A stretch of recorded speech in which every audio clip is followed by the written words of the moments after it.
Order, order. Welcome to the Liaison Committee on Monday, the 21st of July 2025. We're delighted to have the Right Honourable Sir Keir Starmer MP in front of us as the Prime Minister to answer questions from chairs of various select committees across the House.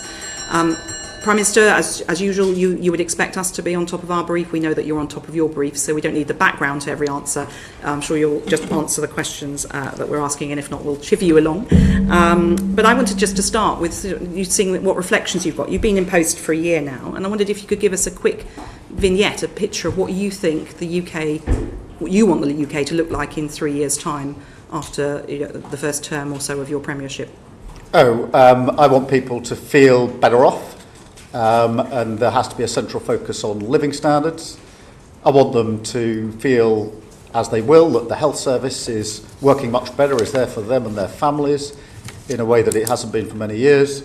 And I want them to feel safe and secure both in their immediate neighbourhood and as a country, both our borders and national security and defence. So they're the three things that I'm focused on more than anything else, those three things.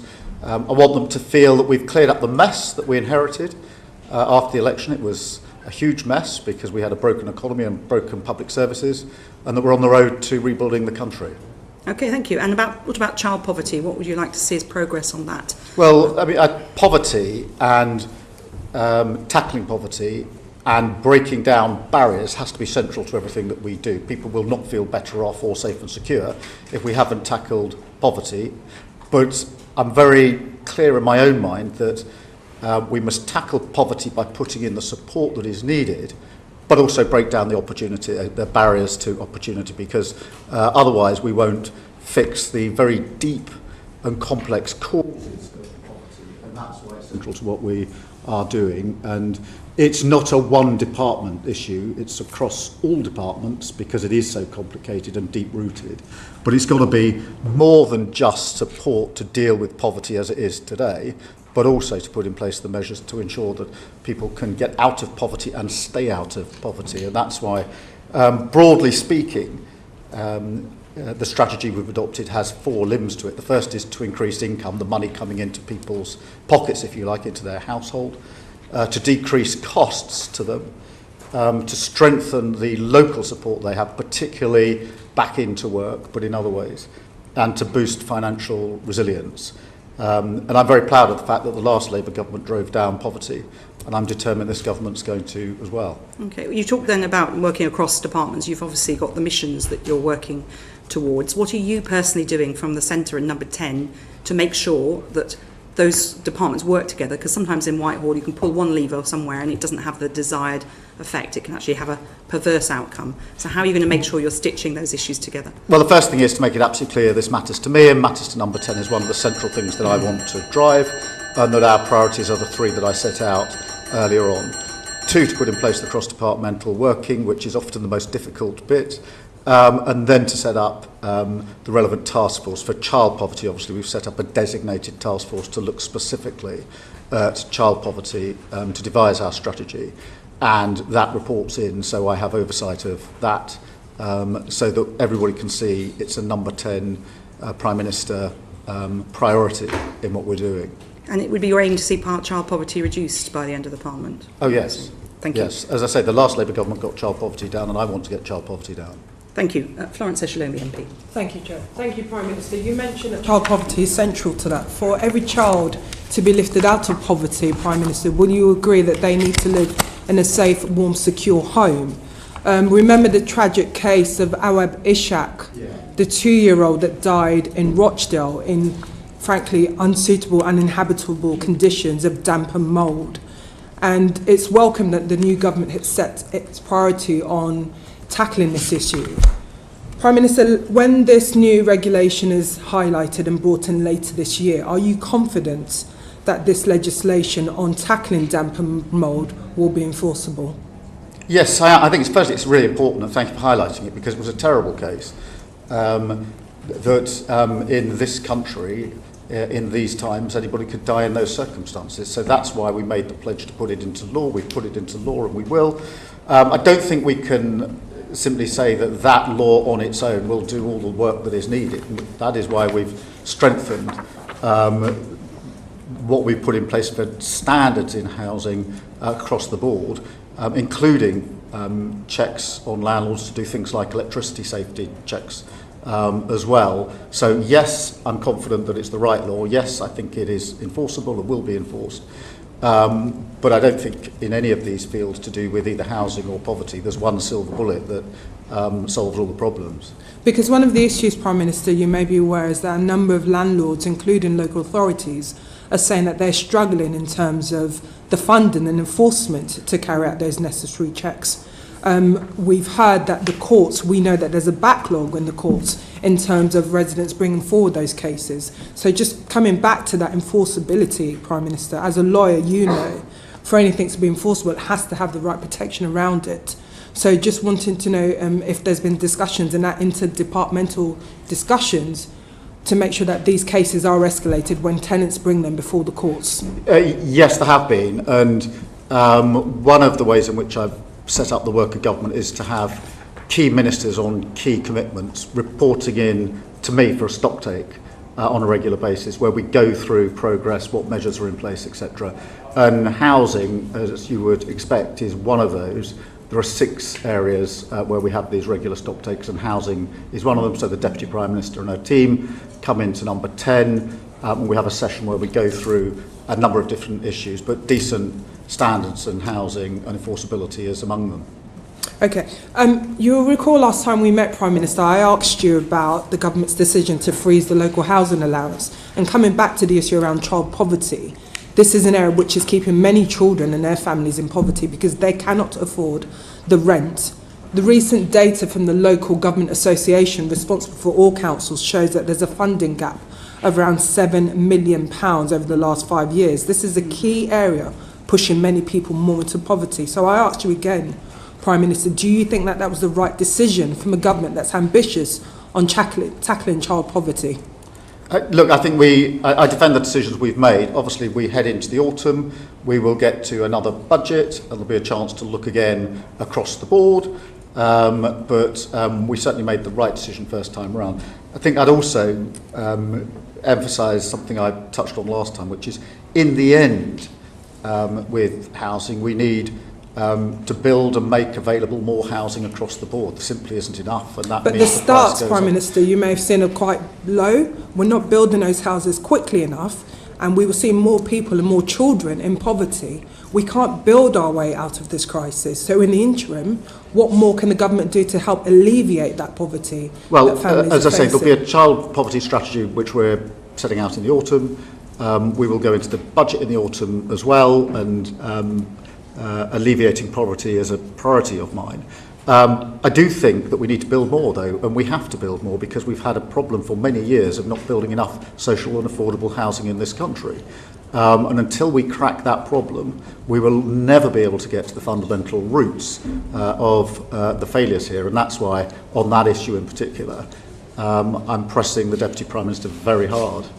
Prime Minister, on that though, when homes are built in expensive parts of the country, it's very hard for social landlords to afford to buy them at the rate they would need to pay, make sure that the rents are truly affordable rents. So is there anything that on your radar about how you're going to ensure that not just the supply of housing, but the supply of really properly affordable social housing is... Yeah, that's why we've made a commitment within the building commitment for social and affordable housing and put down £39 billion, which is the biggest amount over 10 years. Put behind. Well, yes, but... I'm just saying, just be clear. Well, I appreciate that, but there is always the duty of government to deal with the here and now, of course, but also to deal with the mid and long term. And one of the big problems, in my view, of the last 14 years is nobody did the mid and long term. So we lived with the ever-decreasing cycle of failure and short-term sticking plaster, and I'm determined that we're going to cut through that.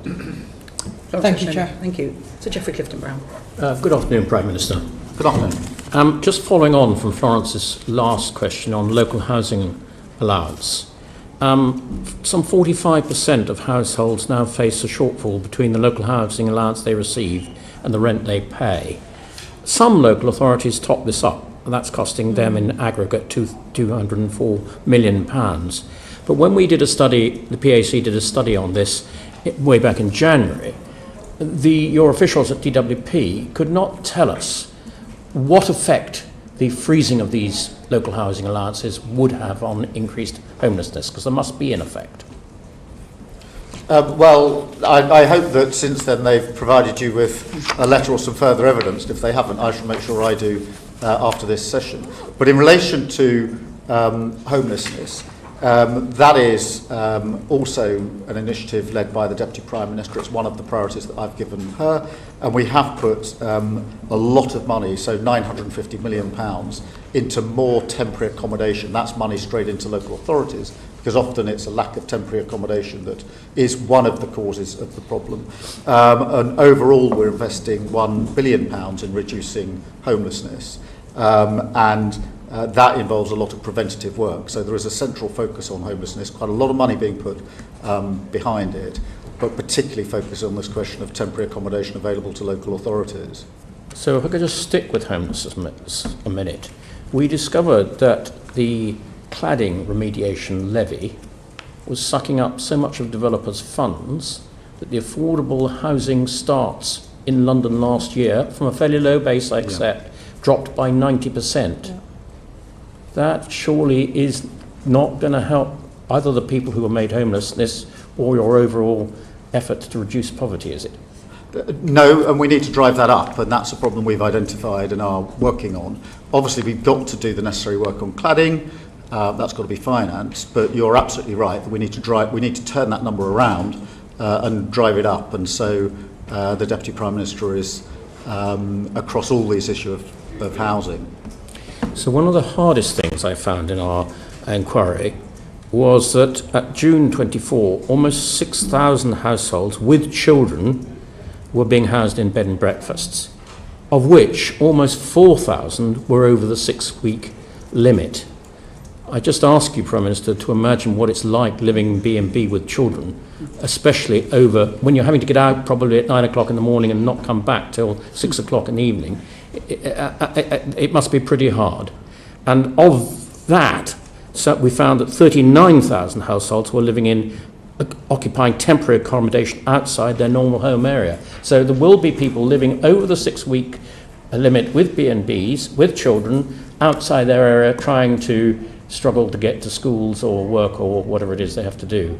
I really wonder what would you suggest you can do to begin to solve that problem? Well, firstly, let me acknowledge it's a real problem, has a huge impact on families, and not just the physical aspects of living in those conditions and the cramped and small circumstances, but also in very many cases the ability of a child, for example, to get on with their homework and get on at school. So it has not just immediate short-term consequences, it has longer-term consequences, because those same children, once they're struggling at school, will then struggle further down the line in school. That is why it's important that we have put the extra money into temporary accommodation for local authorities to make sure there's a wider range of accommodation. Now, you can't fix this overnight, but you're absolutely right, it needs to be turned around for all the reasons that you've identified, and I absolutely understand. Thank you very much. Florence Thank you, Just on that, Prime Minister, every homeless child means a child missing school, a child missing out on a vital and welcome breakfast club that your government have committed to, a child or adult missing out on those extra hospital appointments because they don't have a safe and secure home to go to. We are seeing councils at breaking point because of the additional money spent on temporary accommodations. A number of councils declaring bankrupt because of temporary accommodation. This is not sustainable. And I come back to some of the measures that have been taken by the government. So just to ask, do you feel, Prime Minister, then, that we do need to have an urgent reset in local government funding to look at these long-term solutions and key pressures facing councils up and down the country? Yeah, I mean, firstly, let me say we have put £1 billion into homelessness. That is a huge amount, more than any government's put in for a very, very long time, for precisely the reasons that have been identified by this committee. So there's an absolute commitment on homelessness, and the money was put there in the budget and the spending review to make good on the commitment on homelessness. On the wider question of local authority funding, yes, I do think it needs a review. I've long thought it needs a review, amongst other things, we need multi-year settlements. There are no end of local authorities that say to me, because it's a year-on-year allocation of money, we can't use the money as effectively as we might otherwise be able to do. There are, I don't know how many local authorities who say to me, until you fix, as we are now doing, the no-fault eviction problem, you'll have a homelessness problem, and the bill will be picked up by local authorities. That's why we brought in the provisions to get rid of no-fault evictions. So I absolutely agree with you. This needs review, it needs change. We've started the process of change. And they would be, as it were, the top contenders that, for me, of what we're getting on with to bring about a material change as quickly as we can. Okay, that's good. So it'll be good to know when we'll expect to see some of those changes and the extra investment, and if it's something that... Well, the investment in homelessness has gone in already. I mean, the money's been made available. But when do you expect to see a change? Well, as soon as possible. I've got the Deputy Prime Minister project managing this.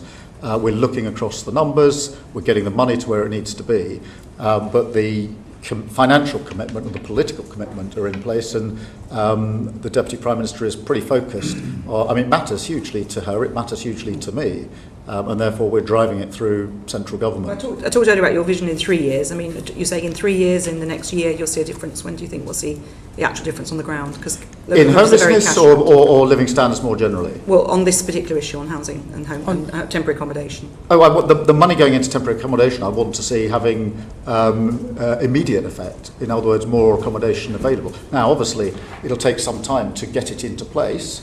But where is this accommodation going to come from? This isn't a delayed project. Well, in terms of what can be built, what can be arranged, what can be taken by councils and repurposed, is a central focus of what we're doing. But I'm impatient for this change to be driven through. There's no desire on government for this to take any longer than it needs to take to be done effectively and properly. It's just that we've got Home Office bidding for homes for asylum seekers, we've got councils bidding for the same properties. Everyone's driving up the price, driving up the cost. I know, from the government. Which is why I'm so furious at the last government for leaving tens of thousands of asylum seekers unprocessed with nowhere to live other than accommodation paid for by the taxpayer. Are you planning to build homes or put people into... We have to do a number of things. We do have to build, of course. But that won't happen in the next year. We have to take over other accommodation. We have to drive down the asylum lists.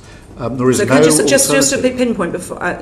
What other accommodation precisely are you planning to take over to provide temporary accommodation for families? Oh, there's lots of housing in many local authorities that can be used, and we're identifying where it can be used. But I mean, look. Can you give us? Have you got any examples you can give us? No, but I'll write in and give you details. Because I have to say, certainly in a number of our local authorities, already picking up from around the table, there isn't a lot of spare housing available. If there were, councils would be able to be dealing with it by now. Well, exactly, which is why leaving a huge tens of thousands of unprocessed asylum seekers that need to be housed is a huge problem for this government. You'll be putting homeless families into those hotels? No. We're looking at what accommodation is available, and I'll make sure that we send a detailed letter. Okay, well, we certainly look forward to receiving that detailed note. I'm sure councils will be breathless waiting for it. Helen Hayes, MP. Thank you. Good afternoon, Prime Minister. My committee has just completed an inquiry on children's social care. And as part of that inquiry, we heard really devastating evidence from care-experienced young people who experience a cliff edge in support at the age of 18. So, for example, a young person told us how she had to give up her A-levels because she had to work in order to pay rent to keep a roof over her head. I hope you would agree that that is a choice that no young person should have to make. And as a consequence of that evidence, my committee's recommended that young care-experienced people need more support at the age of 18, both with accommodation and with their living costs, to stop them being trapped in poverty for a lifetime. Is that a recommendation that you agree with, and how would you progress the urgently needed additional support for young people leaving the care system? Well, firstly, I absolutely agree with the identification of the problem that you and your committee have put forward. Lots of children coming out of care essentially go off a cliff edge from having support when they're in care to almost none, and we've got to, in my view, change that so there's support and it's graduated as they come out of care. I haven't looked particularly at the recommendations, but I will make sure that they are being looked at and obviously give you our full response to them. Thank you. So we welcome very much the government's commitment to youth guarantee to support young people into education, employment or training. But we are really concerned about some of the additional barriers that young care experienced people face, often as a consequence of trauma that they've suffered earlier in their lives. And the evidence that we've seen would point to the government's decision to withdraw universal credit from under 22-year-olds as having particularly harsh impacts on increasing poverty amongst care experienced young people. Our report recommends that group of young people, actually numerically a very small group of people, are removed from the exemption, from the decision to withdraw universal credit so that they can still access that support when they need it. Is that something that you will be prepared to take forward? Well, certainly have a look at the recommendation that your committee has made. I do think the youth guarantee is a hugely important part of what we're trying to do, but we'll certainly look at your recommendation. One of the issues is that the mental health support often isn't there for those young people who've experienced trauma earlier in their lives, and it is very difficult for them, if they're living with trauma, to be able to take advantage of opportunities that might otherwise be available to them. And that's why we're looking particularly at that safety net for care experienced young people, because this is about avoiding them being trapped in poverty for the rest of their lives. Is this something you'd be prepared to pick up? Yeah, I mean, as I say, we'll look at the recommendation your committee has made. Okay. And then the final thing from me, just drawing again on that report, is that the evidence is that, really, if the government is serious about homelessness, if the government is serious about tackling the problems that we have in the criminal justice system, the government has to be serious about providing better support for young people in the care system, because they are so vastly overrepresented in both of those populations. So a quarter of the prison population has care experience. That would indicate that they're not in prison for any reason other than their lives have gone really badly wrong because they've been let down previously and when they were children. So this is a problem that we believe as a committee is of strategic importance to the government. Yet support across the country for care experienced young people is completely inconsistent. So our committee recommends that there is a national offer for care experienced young people. Will you commit to that, Prime Minister? Well, firstly, on your general analysis, I agree. I mean, for many years we've seen an overrepresentation of those that have been in care, in poverty and in prison in the criminal justice system. We absolutely need a better approach to that.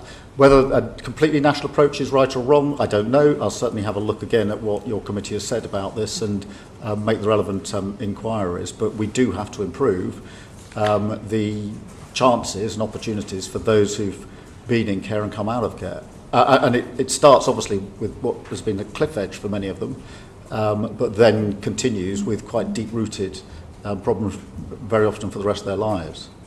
On current policy, they will still face that cliff edge and they will still fall through gaps in support because there is not a national safety net for them. So I hope that is something that you'll look at in detail and come back to this committee in due course with progress. Okay. Thank you. Thank you very much, Ms Hayes. Debbie Abrahams, MP. Thank you, and good afternoon, Prime Minister.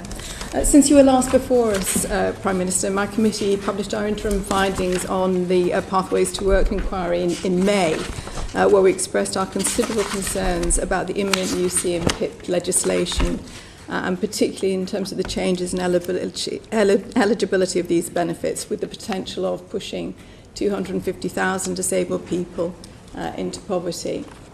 Now, I acknowledge the concessions the government made to the bill, but the fear and anxiety that this caused to disabled people currently in the system cannot be underestimated.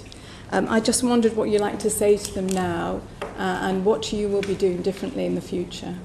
Well, it's very important that they feel secure and supported, and that is at the heart of what we are doing in the changes we're making to welfare and related areas. I want to see more opportunities and more support put in place.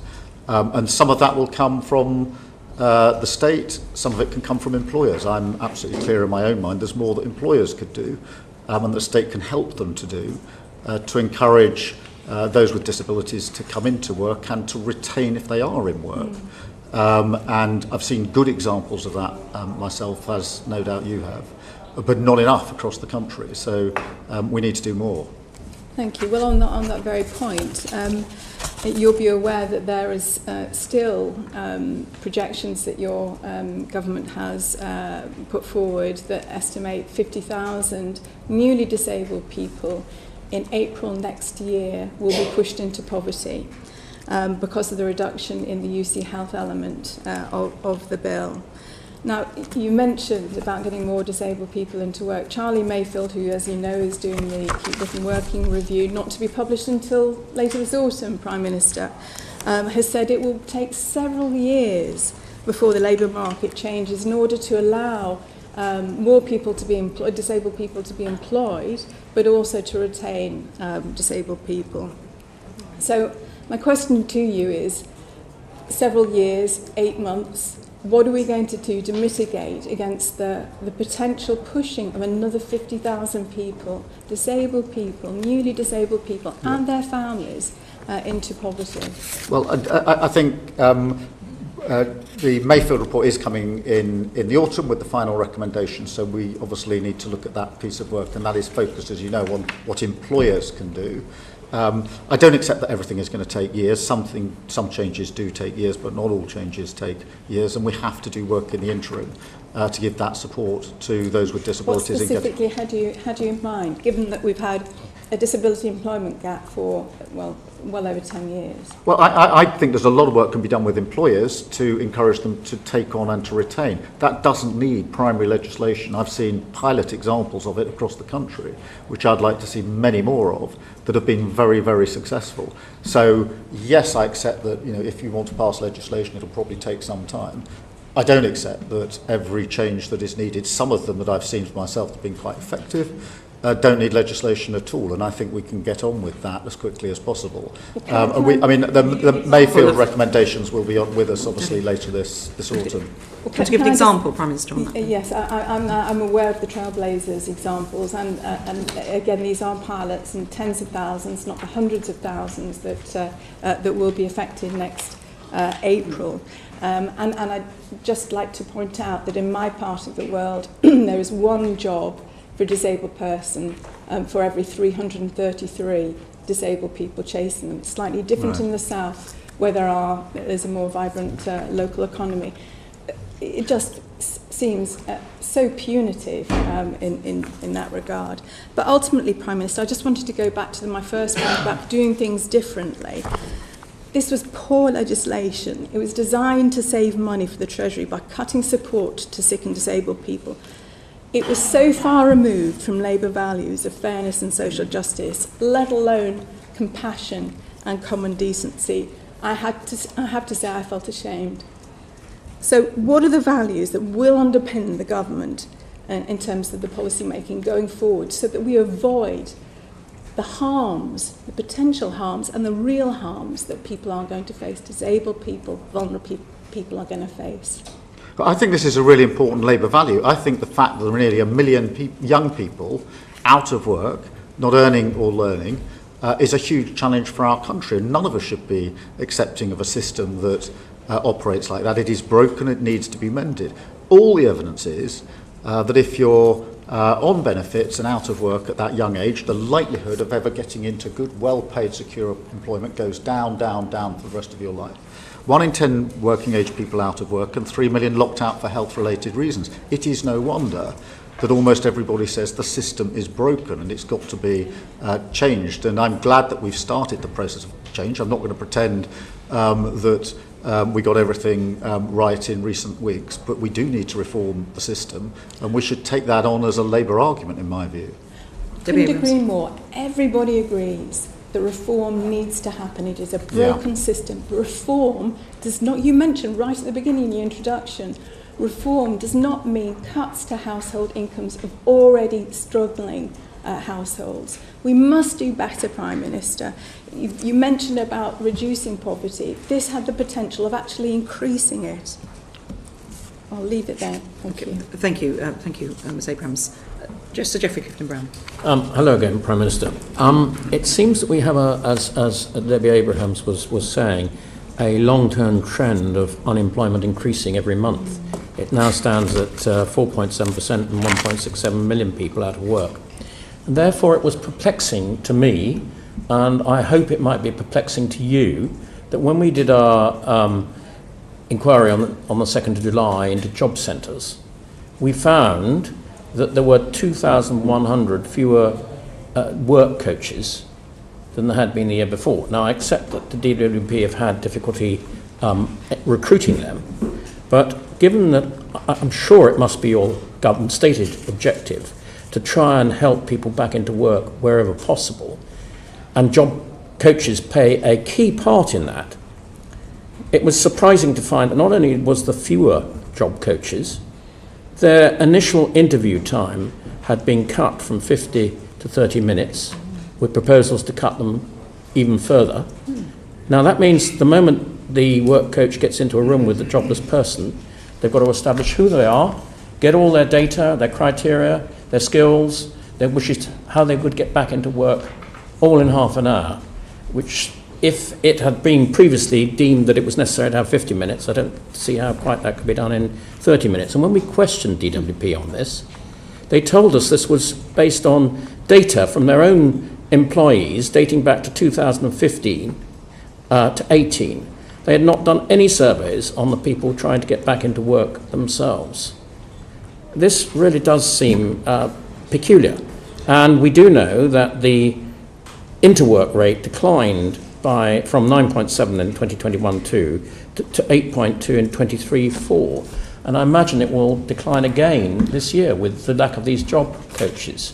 So could you tell us how that might be reversed? Yeah, I mean, let me go back to the beginning of your question, if I may. The employment rate is up 0.8% over the year. The unemployment rate is also up slightly. Now, you may think that that's a slight contradiction, but as you will know, what that indicates in the data on my own analysis is that the inactivity numbers have gone down, so those not even looking for work have begun to look for work, hence the unemployment figure has gone up at the same time as the employment figure has gone up. That therefore puts a great spotlight on the very problem you've identified, which is whether job centres are doing what we expect of them in terms of helping those that are now looking for work and those that have been looking for work into work. I think we have already started the programme of changing the way job centres work, because there's not enough time coaching and helping people into work. I also don't think that many businesses are actually going to the job centre when they have a vacancy. I've talked to lots of businesses myself and said, when you do have a vacancy, are you putting that at the job centre so we can match up the local jobs that are available with those that are looking for work? And the answer is most of them don't go to the job centre. So there's a lot of change in the job centres that we've already started, and we need to see through for the very reasons you've identified. So, Prime Minister, I don't think you quite answered what I asked. And you said, I think, that the job coaches were going to be given more time. In fact, not only are the initial interviews cut from 50 to 80 minutes, the follow-up interviews are also cut considerably as well. So in other words, people seeking to get into work are finding it more and more difficult because they're getting less and less advice. Yeah, I mean, I'll take away the point you're putting to me. I'm not across the details of how many minutes are allocated to the coaches in job centres, but the broad principle that you're putting to me, as it were, I agree with, which it needs to be more support for people to get into work, and we need to change the way job centres work altogether, in my view, and change the very nature of them, which is part of the work that we're doing. But I will take away the particular issue you put in terms of the minutes allocated and get a fuller answer to you. Sorry, final question for me. You said just then you want to change the way job centres work. Do you want to just elucidate on what's in your mind on that? Yeah, I don't think most businesses are advertising in job centres, and I think there's a basic mismatch between what is genuinely available in an area for those that are going to a job centre and that which they're being presented with. And I think it's a problem we've got to sort out. Okay. That is because people don't have faith in the job centres. Businesses don't, so you haven't got the job centre doing the job it's intended to do. I also want to look, whether it's minutes allocated or whatever it is, I do think there's more support, and we've allocated money to support people into work, and that needs to be used much better in my view. In terms of the precise minutes allocated at face time or sport time, I'm not across the detail of that, but I'm absolutely clear that we do need that more support. They're the two fundamental changes that are needed for job centres, to my mind. Thank you. Thank you, Prime Minister. Liam Byrne, MP. Prime Minister, thank you. You said at the top of the meeting that your vision for 3 years' time is that, in your words, I want people to feel better off. Just so we're absolutely clear, is the ambition that everybody in our society should feel better off in 3 years' time, including the poorest 40% of households? Yes. So you'll be aware of some quite troubling forecasts from, for example, the Joseph Rowntree Foundation that says that, in fact, having looked at all the measures that the government's announced on the table by the summer, the bottom 40% of households are not going to be better off in 3 years' time. They're actually going to be £1,200 a year worse off. So what do you think needs to change between now and the end of the Parliament so that everybody in our society is, in fact, enjoying higher living standards? Well, we need to do a number of things. The first is we've got to get much better growth into our economy and create more wealth in the first place. And that's why we've put so much store on ensuring that we took necessary measures at the budget to deal with our inheritance. We then had a spending review which was targeted across the country. This question of making sure that if there is a thriving economy, it's a thriving economy in every part of the country and not just in some parts of the country. And it's why we've already in the spending review focused on things like the living wage, the national wage, and the minimum wage, and ensuring that wages are going up. They've gone up more in the last 10 months. They went up in the last 10 years. So that's the first part. The second part then is the poverty strategy that has to ensure that this is across the whole of society and every location, because in addition, as you all know, to the growth figures, we've had inequality variances across the country, place by place, and we have to have a laser focus on that, because whilst we want more wealth creation and the economy to thrive, and we do and we will, we can't have that as London and the South East and redistribution as a sort of one-word answer for the rest of the country. To my mind, that is fundamentally wrong. Mr Byrne. The challenge that we've got, though, is that the Bank of England now forecasts that wage growth is going to slow down. Joseph Rowntree Foundation says that earnings for the bottom 40% are going to fall by £700 a year. The Office of Budget Responsibility says real household disposable income is going to fall to almost zero in a couple of years' time.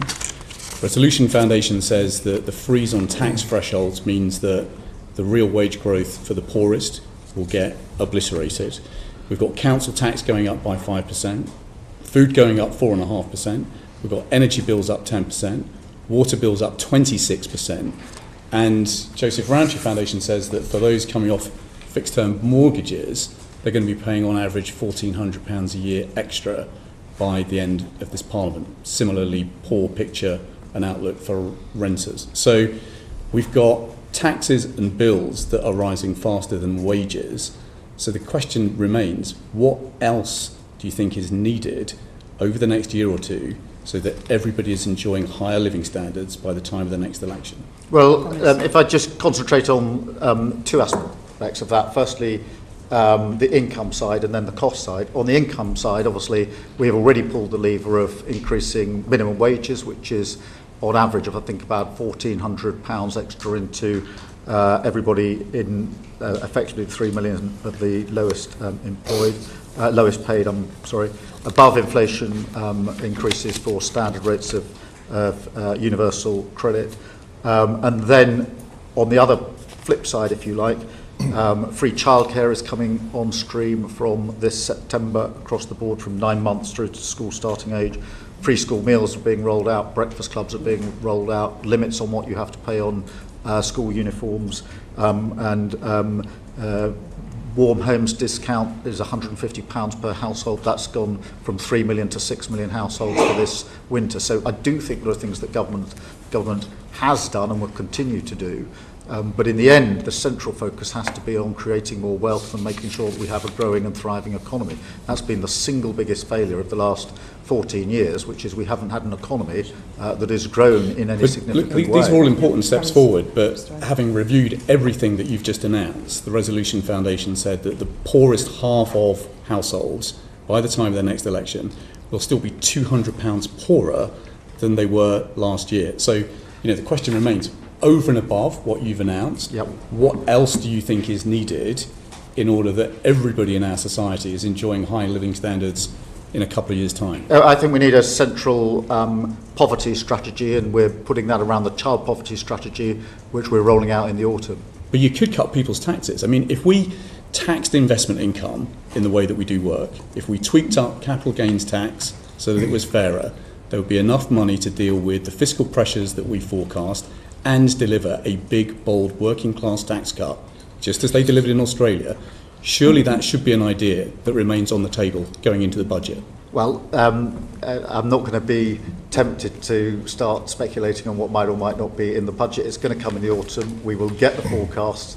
The Chancellor will set out her decisions according to that forecast, but I'm not going to be drawn into speculating on what that might be at this stage. Well, Chair, the Prime Minister didn't rule that out, so I'll take that as a win and quit Well, we're in for a long 6 go. months, because no Prime Minister or Chancellor ever says in advance which of course we know. Every day there'll be a story saying doesn't rule out. Okay, whatever we the long list of absolutely, things Prime Minister, is. we're very aware of that. Mr Barclay. Thank you, Chair. Prime Minister, you've just been at pains to point out to Mr Byrne how much you're spending on different things.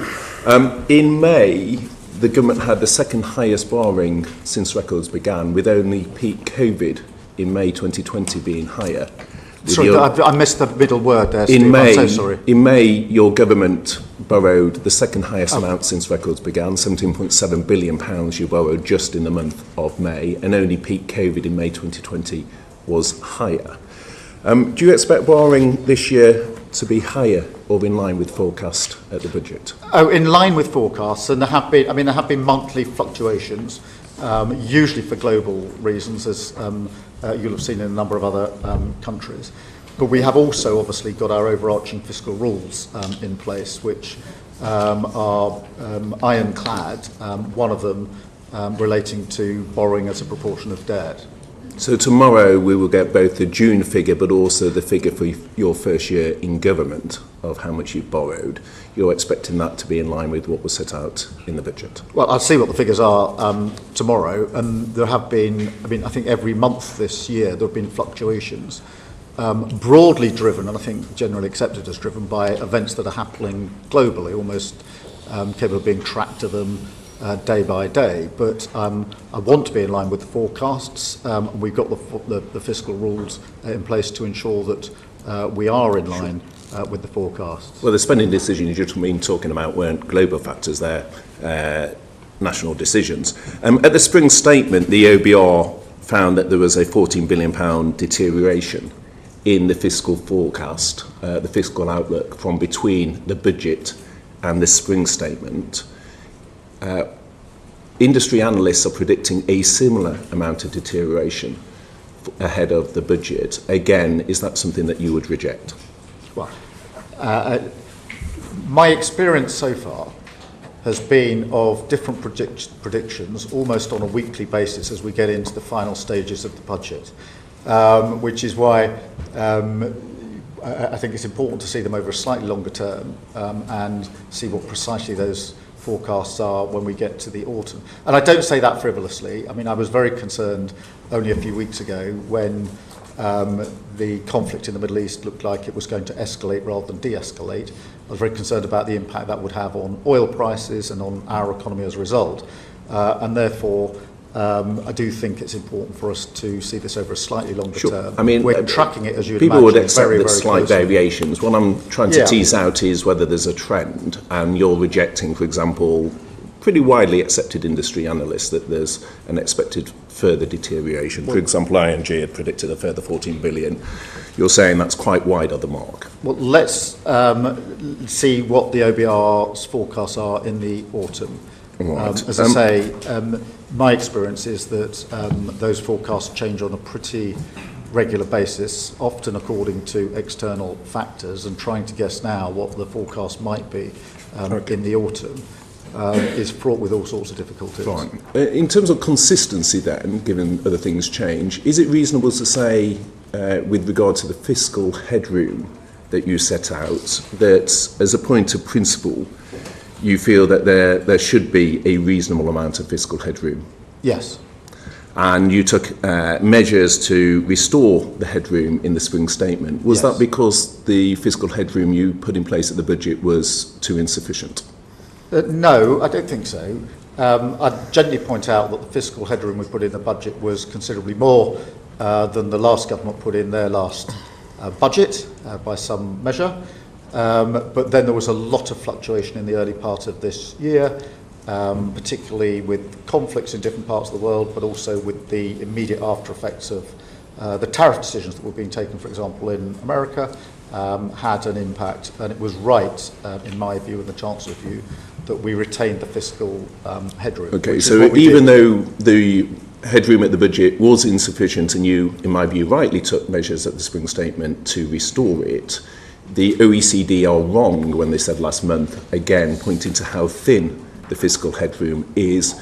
Again, you feel both industry analysis is incorrect, and you see warnings from the likes of the OECD as incorrect in terms of suggesting it is way too thin.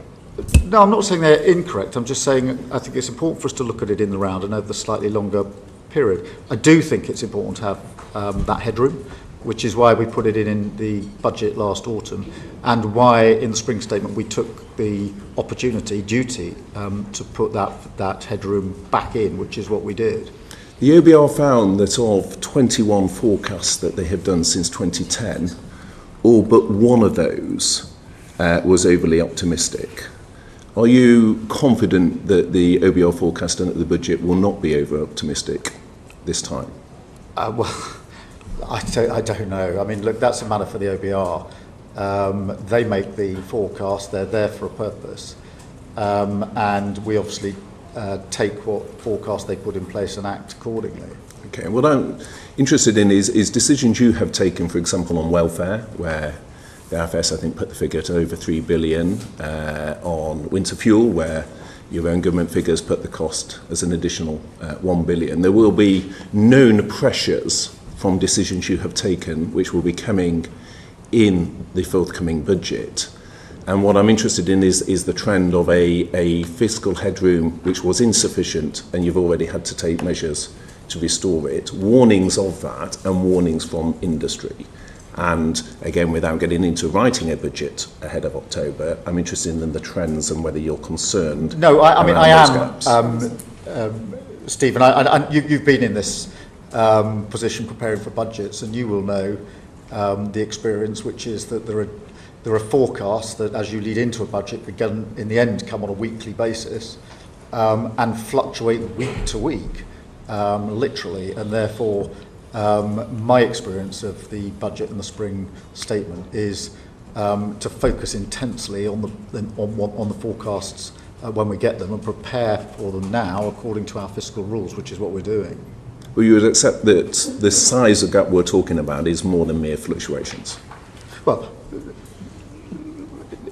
I mean, look, back in the autumn, the OBR predicted one thing. By the spring, it predicted something else. By autumn, they will give their prediction going forward from there, and we have to work from that forecast. But that's been consistent in a deteriorating line. That's the concern. It's not been fluctuating and getting better for some other time. It's been consistently deteriorating. Well, different forecasts forecast different things. Nobody forecast that we'd have the highest growth in the G7 for the first quarter of this year, but we did. And I'm pleased about that. And I think the measures we're taking can create the conditions in which we can improve on that in the autumn and the budgets thereafter. Okay, so optimism, Prime Minister, for the future as well. Of course.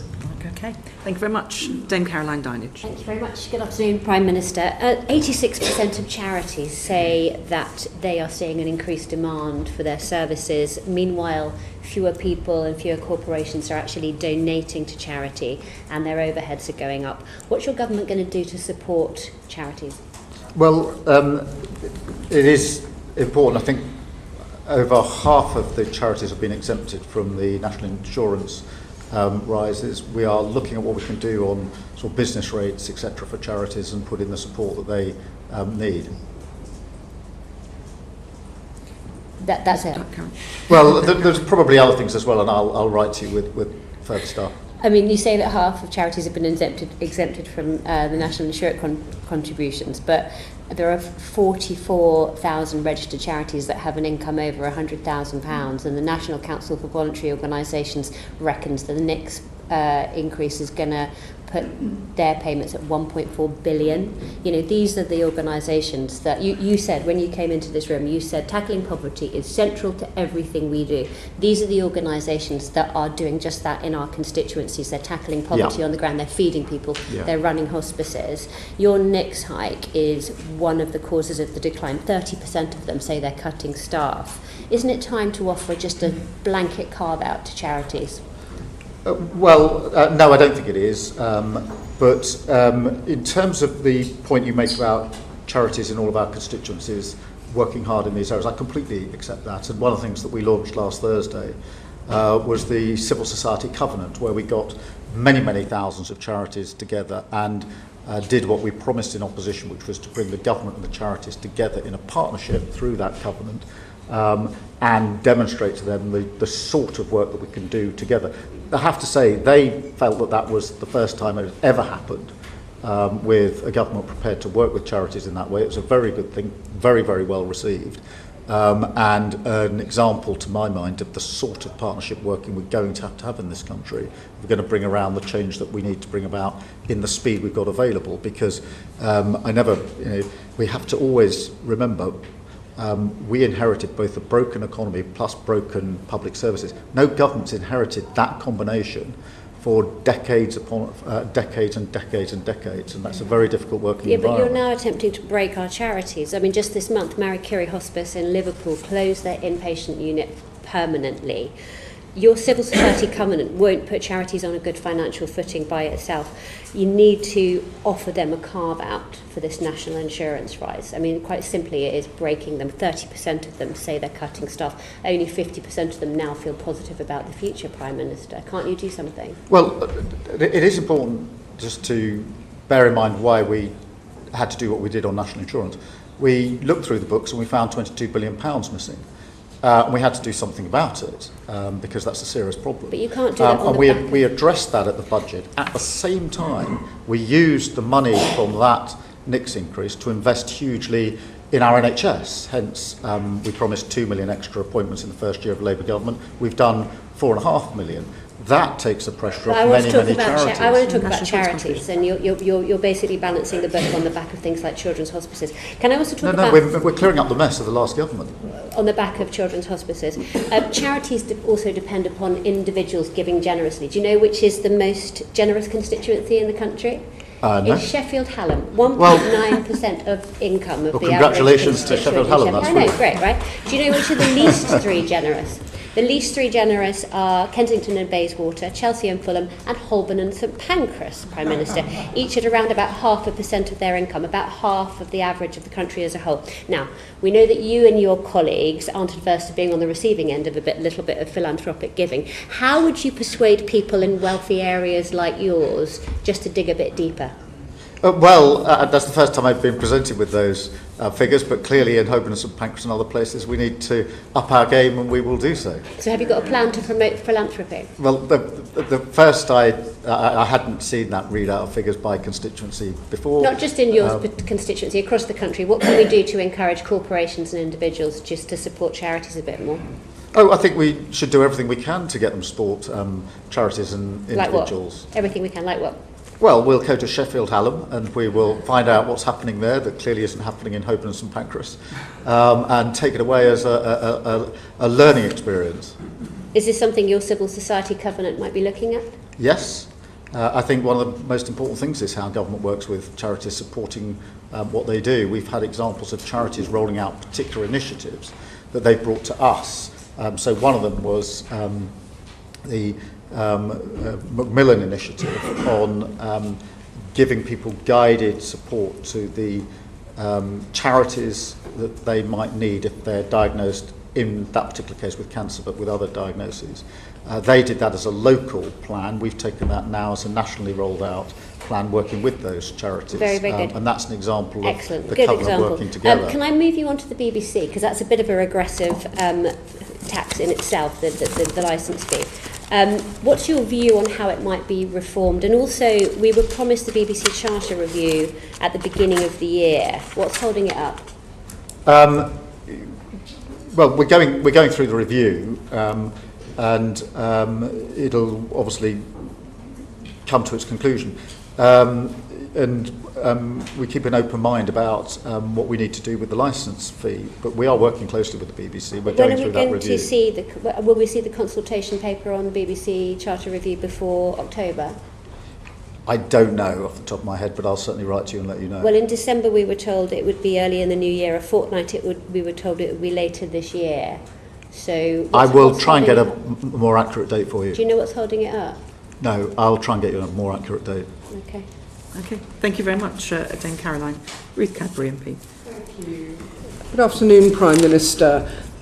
In answer to questions on poverty earlier, you acknowledged the need that earnings growth and economic growth has to happen across every part of our country. Now, away from large city centres, people who don't have access to a private car are dependent on minimal and sometimes non-existent local bus services to get to work, training, take their children to childcare, and to get to affordable shops. In the Transport Committee inquiry on buses, we've had evidence that to our inquiry that 56% of small towns in the southwest and northeast are complete public transport deserts, and that this lack of buses impacts on the growth of those small towns. So how is the government going to ensure that its current bus reforms actually close the gaps around the country in the way that is happening in Ireland, and that the buses bill doesn't just prevent more decline in the inadequate status quo? Well, firstly, I think I'm right in saying more people use buses than any other form of transport, and therefore it's hugely important, particularly in rural areas, but just across the piece. And there is a direct correlation between that sort of travel and building the local economy, so it's vitally important. We did invest a lot of money in the budget in buses, and the spending review set out, I think it was £900 million of investment. But there's also, in direct answer to your question, I think a number of other measures that we've taken that are important. Capping at £3 the bus fare until March 27 is really important. But equally, in the bus services bill is the socially necessary services, because it's not just the price, it's the route. And too many times in the past have been examples of profitable routes having too many buses and non-profitable routes not having any buses at all. So having that provision in is very important, as is the expansion of the ability of local representatives, mayors, but also other local authorities to take more control over the buses in their area, all of which I think will change the landscape here. It's true that the buses bill is changing the governance structures, and it's also true that socially necessary routes are identified. Our concern is, and the evidence we received, is that might just about hold the status quo, while we've got many places that already have no bus service, and many more places that have no evening and no weekend bus service. So could I just ask, Prime Minister, that you look at the buses bill and other potential initiatives available to you to ensure that buses and bus use grows around England outside of London, rather than just stays as it is? Yes, certainly. And as I said, we put quite a lot of investment into the budget, but you're absolutely right, that needs to do more than maintain the status quo. I don't think it was a status quo, I think it's probably reducing, but it needs to more than stabilise the situation and improve the situation. Thank you very much, Ms Cadbury. Nick Smith MP. Thank you, Prime Minister. The Chancellor established long-term measures to boost our economy. The industrial strategy provides important detail, as did the spending review. However, truth is, some of our former industrial areas are much harder to revitalise. So, for instance, in the South Wales valleys, almost a quarter of young people are economically inactive. Will the government look at concentrated regional investment for areas like this, proud places which once powered our country, still need a helping hand? Yes, I think this is really important, and obviously this is long-term issues in communities that have been overlooked, in my view, for a very, very long time. I think there are a number of measures that we are taking that are really important. To give some examples, Cardiff and Newport investment zone will drive growth, particularly in manufacturing in that area, much needed skills that are transferable. There's a Newport semiconductor cluster which will support hundreds of highly skilled jobs. You'll be well aware of all the support that's going into Tata Steel, into Port Talbot, and Tata, the owner there, that we're working with very closely. And I was very pleased to see the electric arc furnace work start just last week or the week before. But in addition to that, and really to tie it to the previous questions, we also need to invest across Wales and South Wales in particular in transport and rail across the region. Thank you for the answers, particularly on Newport. That's very close to the eastern valleys where I'm from. But also, Prime Minister, can we invest in the future in a much more localised ways in the valleys? There's 750,000 people there. They need good support in the future. Yeah, absolutely. And the transport improvement, the local growth work that we're doing, and the empowering of local authorities and working with the local, with the Welsh Labour government central to that in terms of what we're doing. Thank you. From Wales to Scotland, Patricia Ferguson. Thank you, Chair, and good afternoon, Prime Minister. The Scottish Affairs Committee has recently been looking at those former industrial areas in Scotland, and we've observed that persistent long-term poverty and poor outcomes occurs in many of our former industrial areas, particularly those that are not close to major towns. So what steps is the government taking to ensure that the benefits of the industrial strategy reach those communities?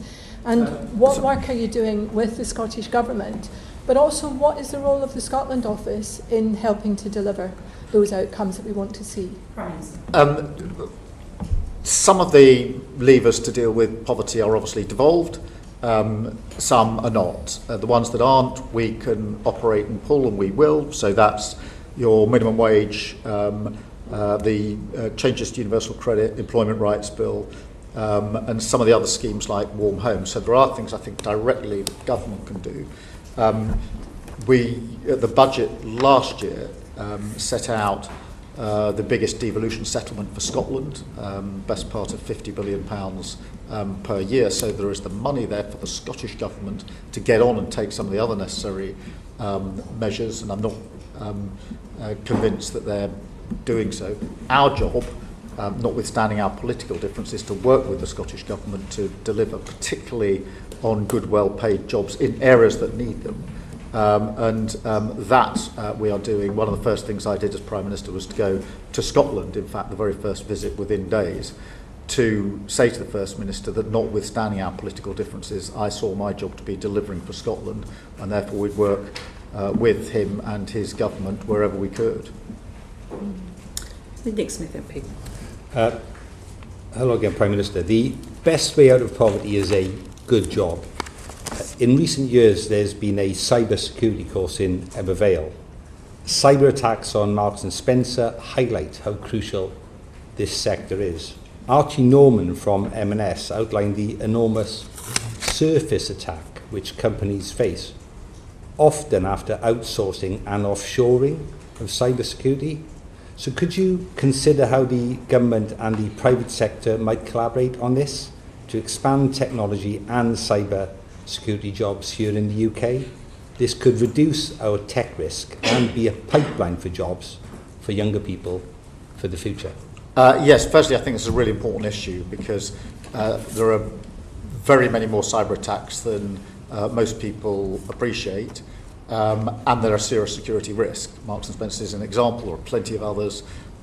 including concerted cyber attacks on the government and on our public services, which we deal with day in, day out. So it's in our interests to work both with the private sector, which we are doing on initiatives in very many constituencies to build up those jobs and develop the skills that are going to be necessary, but also working with our security and intelligence services, and in some cases with our military as well, in terms of the work that we're doing on cyber. So this is an area where you can see room for expansion. We put in the money at the spending review on this because I'm very concerned about the increasing risk of cyber attacks across the board.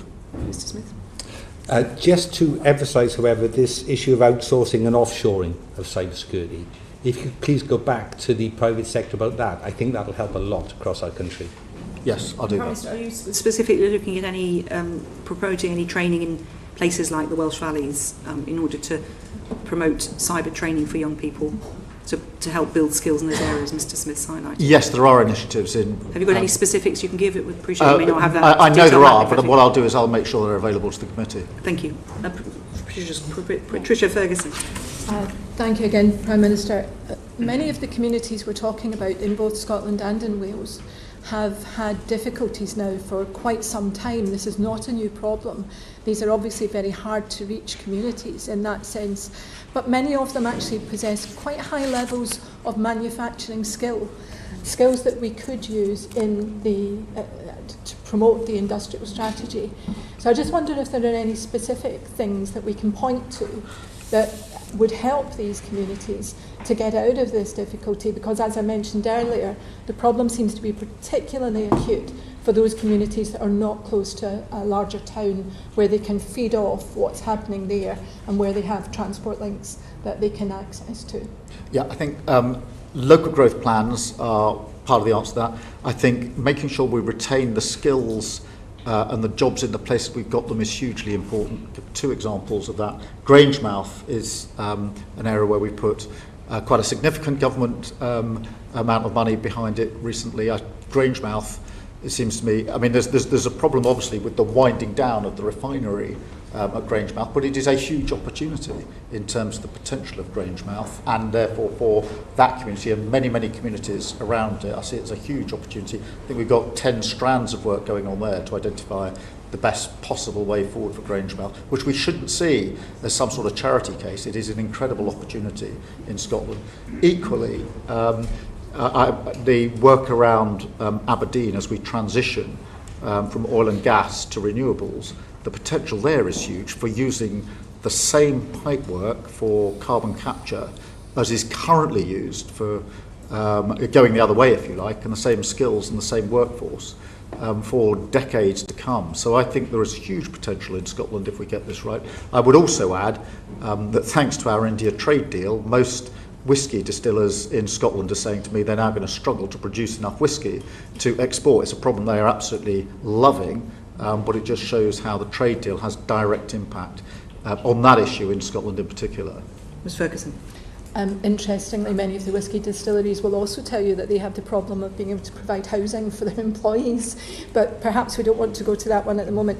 But I wonder whether you think that the new jobs coming forward, both from Grangemouth specifically and also in the transitioning of the North Sea, are able to keep up with the number of jobs that are being lost? I think they can, but I think it needs additional work, one of which is to value the local supply chains and to ensure that that is measured when contracts for procurement are put out, because I think particularly at the moment having secure supply chains in Scotland is vitally important, and therefore one aspect, whether it's Grangemouth or elsewhere, can then feed a lot of other communities, a lot of other jobs in quite a wide range of areas, but only if we value the fact that they are Scottish jobs in Scotland, where in my view the investment and the contract should be, not least because that then supports the communities through those jobs, and those with the jobs are then paying tax back into Scotland rather than paying it in another country. So we need to value it and weigh it in the work that we're doing on contracts in particular around the main clusters that we're talking about. Thank you. Thank you very much. Andy Slaughter, MP. Thank you, Chair. Good afternoon, Prime Minister. People of limited means used to rely on legal aid to navigate through the criminal and civil justice systems, as I think you know. The 2012 LASPO Act destroyed much of that, leaving an inadequate patchwork of advice and representation and longer delays in the civil courts, which is the subject of a Justice Committee report published today. No one is expecting the government to suddenly restore the billions taken out of legal aid, but is there a comprehensive plan for ensuring access to justice, or will this be more of a patch and mend job? Well, it's a massive problem, as ever. There's no department that we inherited that is anything other than broken. We are putting more money in. We're focusing first on the criminal side, putting in more money on legal aid because, as you will know, there are terrible backlogs in our courts, and we have to sort that out with more money going in, and then to focus on things like housing, where within the civil sphere there's a particular problem. So there is more money going in, it's focused in that way, but we are looking at a broader review of how we can have better and quicker access to justice because it's far too slow. Thank you. Could I just move on to reoffending then? We've got terrible reoffending rates in this country. People leave prison without a job, a place to stay, or support with addiction and mental health. Some become a nuisance on our high street, committing further offences and quickly finding themselves back in prison. But while you're building new prisons and substituting control and punishment in the community for custody, what plans does the government have to cut the numbers committing criminal offences by reducing reoffending, stopping the revolving door that destroys the lives of victims and perpetrators alike?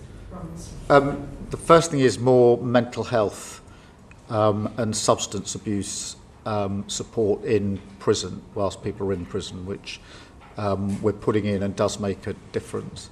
I think for those that are out of prison and serving their sentences in the community, there's an initiative we've launched with councils to try and bridge them into well-paid work at the end of that part of their sentence, which is shown to have material support, and then putting a better package of support around those actually leaving prison when they do leave prison. So they're the three things that we're doing at the moment.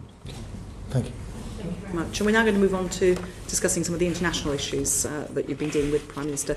And Andy Slaughter's going to kick off with that as well. Well, slight change of tack, Prime Minister. Every day it's clearer that the civilian population of Gaza is being starved, killed and displaced in a systematic yet indiscriminate way. The steps the UK has taken thus far have had no effect on the criminal actions of the Israeli government. Indeed, these have accelerated and spread to the West Bank. What further steps will the government take to protect Palestinians from mass killing and destruction of their homes and communities?